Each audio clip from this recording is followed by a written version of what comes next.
Chers amis, Shabbat Shalom. Sidra Vayechi est la dernière sidra du livre de Bereshit. Elle vient clore ce livre, mais également l'histoire de Yosef et de ses frères par une sorte de happy end. Et cette sidra commence par Vayechi Yaakov Eretz Mitzrayim. Yaakov vécut dans le pays d'Égypte, Sheva Esre Shana, 17 ans. Vayiyeme Yaakov Shnei Chayav, les jours de la vie de Yaakov, ses années de vie, Sheva Shanim, Varbaim Umeat Shana. Ils étaient donc de 147 ans. Ce qui est intéressant, c'est la structure de ce début de Sidra. On nous dit en effet que cette Sidra, c'est Rashi qui le dit, est une paracha dite Stouma, fermée. Qu'est-ce que cela veut dire une paracha Stouma, une paracha fermée? D'habitude, entre deux parachiotes, donc entre deux chapitres de la Torah, le découpage des parachiotes étant extrêmement ancien, daterait de l'époque de Moïse lui-même, alors que le découpage en chapitres est beaucoup plus tardif. Ça serait un découpage d'ailleurs fait par les chrétiens et repris par les juifs. Mais revenons à ce découpage en parachiotes. Il y a effectivement entre les parachiotes, d'habitude, soit on passe à la ligne, soit il y a carrément un espace, une ligne blanche, où il peut y avoir également un blanc dans la même ligne, mais entre une paracha et l'autre, il y a véritablement une séparation qui est marquée. Ici, il n'y en a pas. Il n'y a pas de séparation. C'est-à-dire que le mot Vayechi qui commence la sidra se trouve juste après le mot précédent Vayirbu Me'od, le mot des mots de la sidra de Vaïgash, sans aucune séparation. Si on ne sait pas que là commence une sidra, il n'y a aucun moyen de le voir, aucun signe, bien sûr, il n'existe aucun signe de ponctuation dans la Torah, mais aucun signe distinctif qui montre que ces deux sidrotes sont séparés. On parle donc d'une paracha stouma, une paracha fermée.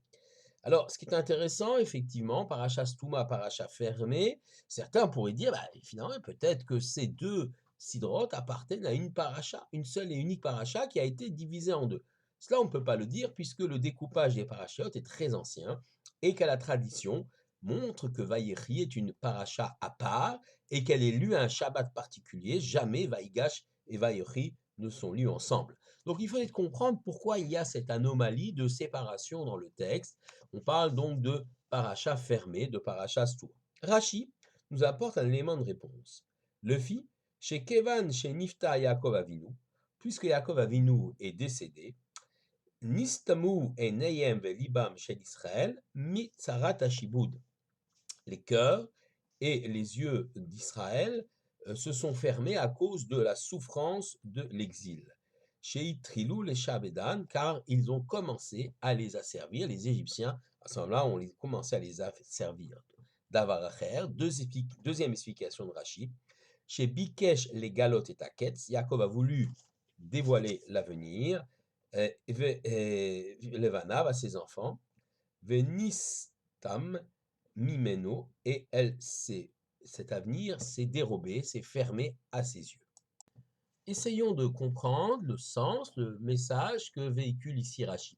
Commençons par la fin de Rashi avec effectivement cette volonté de Yaakov de dévoiler l'avenir et le fait que l'Éternel va dérober, va fermer les sources de la sagesse et que Yaakov ne sera pas en mesure de prévenir l'avenir pour ses enfants. Il y a ici, bien sûr, un principe fondamental qui est celui de préserver la liberté, le libre arbitre des descendants de Yaakov. En effet, si Yaakov dévoile l'avenir, il fige en quelque sorte l'histoire du peuple juif, les juifs étant les descendants de Yaakov, d'Israël, et on ne peut plus alors exercer quelque liberté que ce soit dans nos actions. Or, tout le judaïsme est basé sur le principe que l'homme est l'associé, le choutaf de Dieu dans la création, et que par conséquent, l'homme, par ses actions positives, par les commandements qui nous a été donnés, les mitzvot, peut alors avoir une influence sur sa propre histoire. Alors, décrire l'avenir ou dévoiler l'avenir, quelque part, dérobe, enlève cette capacité de l'homme de pouvoir prédire, de pouvoir, construire son propre avenir. Alors, on a bien, effectivement, dans la paracha, les parachas précédentes, les rêves de Yosef qui annoncent un certain nombre de choses, mais même si on admet que les rêves, effectivement, donnent une orientation, une direction, l'homme est toujours capable de modifier les choses. La preuve, Le rêve des vaches grasses et des vaches maigres, qui devait annoncer les 7 années d'abondance, puis 7 années de famine, quelque part s'est accompli, mais pas en totalité. Accompli pour les 7 années d'abondance, mais démenti pour les 7 années de famine, d'abord par l'action de Yosef lui-même, qui a permis de stocker un certain nombre de tonnes de nourriture permettant de passer les années de famine, et puis on sait que lorsque Yaakov lui-même est arrivé, le père, Yosef a fait venir en Égypte, eh bien, les, la bénédiction est arrivée sur la terre d'Égypte et la famine s'est arrêtée par le fait que, effectivement, le Nil a repris ses crues et a permis donc de d'apporter la fertilité sur la terre d'Égypte. Donc, en d'autres termes, même les rêves qui donnent une orientation, eh bien, ils ne figent pas la réalité des choses. Ici, lorsque on dit que Yaakov a voulu dévoiler l'avenir, c'est vraiment l'histoire du peuple juif qu'il a voulu signifier, peut-être pour rendre plus doux l'amertume de l'esclavage à venir, mais en aucun cas l'Éternel ne pouvait permettre un tel dévoilement. Voilà pour la deuxième explication de Rachi sur le fait que la paracha soit fermée, elle est stouma, parce que c'est fermé, a été donc obstrué les sources de la prophétie, de la sagesse pour Yaakov, afin que celui-ci ne dévoile pas l'avenir. Première explication que Rachi apporte, il dit que les cœurs et les yeux des Juifs se sont obstrués, ne voyaient plus d'avenir, une sorte de désespoir, d'amertume, à cause de la douleur ou de l'oppression de l'esclavage, mais qui a commencé donc à s'abattre sur eux. En vérité, si on regarde la réalité historique de ce que également le texte nous disent, en aucun cas l'esclavage a commencé à partir du moment où Yaakov est mort. Il faut attendre la mort de tous les fils de Yaakov, Lévi sera le dernier, pour qu'effectivement un processus d'asservissement débute avec le pharaon, qui voit dans les Hébreux un ennemi potentiel, un ennemi de l'intérieur, et qui effectivement va mettre en place, par une ruse, un stratagème, les moyens de prendre toute cette population juive en otage, en esclavage, et de les asservir. Donc on voit que finalement, l'amertume de l'esclavage n'interviendra que beaucoup plus tard, une centaine d'années plus tard, alors que Rachid nous dit, non, non, à partir de la mort de Jacob, de cet épisode, eh bien, les, les, il y a eu le début du chiboud, c'est-à-dire de l'asservissement de l'Égypte. Pour comprendre cela, il faut aller chercher une explication rapportée par le Sfat Emet. Qui est le Sfat Emet? C'est le nom d'un ouvrage, d'un livre, cela veut dire le langage de vérité, qu'a rédigé le rabbi Yehuda Aryeh Leib Alter, troisième rabbi de la dynastie de Gour, donc qui est né en 1847, décédé en 1905, Gour Gora Karlvaria, qui est donc dans la banlieue de Varsovie, berceau des chassidim de Gour, et donc l'un des plus grands maîtres qui a écrit donc cet ouvrage, Sfat Emet, commentaire de la Torah. Il a également écrit un autre commentaire, Sfat Emet, sur le Talmud. Mais revenons à son commentaire. Que dit le Sfat Emet? Il propose la question que nous avons dit, tout le temps que l'une des fils de Yaakov, qui vont être les têtes, les chefs des tribus, les Shvatim, sont encore vivants, Loaya Shilboud, il n'y avait pas d'esclavage. Et il répond, c'est vrai, le Shiboud Agouf, c'est-à-dire l'esclavage du corps, n'était pas encore présent. Ils n'ont pas été arrêtés, parqués dans des camps, obligés de travailler très très dur, à fouetter, harceler. Tout cela ne va apparaître que beaucoup plus tard, après la mort de Lévi, nous l'avons dit. Mais toutefois, une autre sorte de shiboud, c'est-à-dire d'asservissement, va apparaître. C'est ce qu'appelle le Sfat Emet le shiboud rouhani, l'asservissement spirituel. Et à cet asservissement spirituel a commencé à partir de la mort de Yaakov. De quoi s'agit-il?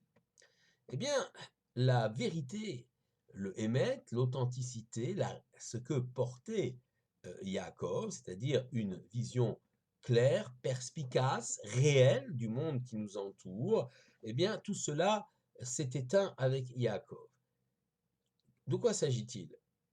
Il y a une sorte, effectivement, d'aveuglement des fils de Jacob et de tous leurs descendants, et ce jusqu'à l'esclavage, par rapport à l'environnement qui les entoure. Et c'est cela, Nistemous s'est obstrué, se sont obstrués la vision, les yeux et les cœurs d'Israël. Ils ne peuvent imaginer que cette population égyptienne, au cœur de laquelle ils vivent, et qui a montré pourtant des signes de sympathie, d'empathie, et bien que cette population égyptienne et que ses maîtres, bien sûr le pharaon, vont devenir hostiles. Il y a un lent glissement vers une hostilité absolue envers ces migrants, si on peut dire, venus de Canaan, habitant la terre de Goshen, considérés comme étrangers, n'ayant pas les mêmes coutumes que nous, et évidemment pouvant constituer un danger. Le manque de clairvoyance et de perspicacité vis-à-vis du monde qui les entoure, eh bien, cela apparaît au moment de la mort de Yaakov. Et Yaakov est encore lucide, les autres ne le sont pas. Trop bien dans leur certitude, trop bien installés dans leur certitude et dans un certain confort qu'ils ont trouvé ici en Égypte. C'est le début de la galoute, c'est-à-dire le début de l'exil. Et deuxième point qui apparaît important aussi, toujours, c'est cette manque de clairvoyance vis-à-vis du lieu, de l'endroit où doit se dérouler en majorité l'histoire du peuple juif.